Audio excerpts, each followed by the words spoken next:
everyone, that's a little video of my ST. Not the best cinematics, but I'm new at this, so who cares. Going forward though, you will be seeing me doing videos on car meets, car shows, videos and cars leaving the show. We'll pop some bangs and burnouts if you will, if we're lucky. If you're a car fan, everyone loves that. I'll also be doing videos on any modifications I do to my ST. Now, I've already done some modifications and I've done videos on them, and if they're not live, they will be going live soon. For instance, I've done a video on fitting the air vents.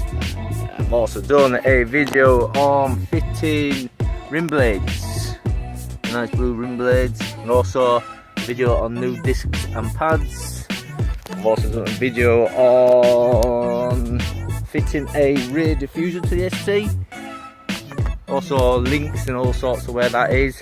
I also took out the rear silencer, so I de-resin the ST, which gives it a nice burble, which is good.